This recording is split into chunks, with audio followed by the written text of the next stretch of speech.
Le Premier ministre Mathieu Simplice Sarandi a lancé officiellement mercredi le plan de réponse humanitaire pour la période 2018-2019 en présence de la représentante spéciale adjointe de l'ONU, Najat Rochdi. Et si l'année 2017 fut en effet celle de toutes les inquiétudes, l'année 2018 doit être celle de tous les espoirs. L'espoir du retour des déplacés internes à leur village, à leur maison, à leur terre, en un mot, à leur vie. L'espoir que tous les élèves bacheliers puissent passer leur baccalauréat. L'espoir que tous les enfants puissent aller à l'école. L'espoir de vivre sans peur, sans terreur. L'espoir d'avoir des soins médicaux partout. L'espoir de travailler sa terre.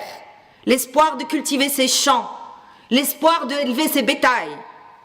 L'espoir de manger tous les jours à sa faim et de pouvoir apporter la nourriture à sa famille. L'espoir du retour, du vivre ensemble et du construire ensemble. L'espoir d'un lendemain sûr, prometteur et de rêves non plus brisés, mais plutôt de rêves réalisés. La multiplication des foyers de tension en Centrafrique a considérablement accru les besoins humanitaires et provoqué des déplacements importants de la population. Selon les Nations Unies, plus de 545 000 Centrafricains sont déplacés et plus de 633 000 réfugiés dans les pays voisins.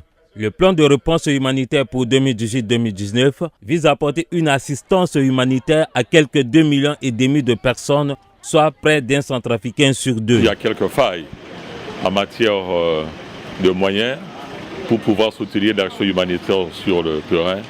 Mais la foi que nous avons nous amène à croire que ce n'est pas parce que l'année dernière, les contributions étaient timides que cette année, elle le sera. Je suis convaincu que les choses vont s'améliorer parce que la communauté internationale, l'humanité tout entière, les pays amis, les pays frères ont toujours volé au secours du peuple centrafricain. Je pense que les choses vont aller dans le bon sens pour cette année 2018. Le personnel humanitaire a lui aussi été victime de la violence qui continue de marquer la Centrafrique. Ainsi, 14 humanitaires ont-ils péri en Centrafrique en 2017 dans l'exercice de leurs fonctions.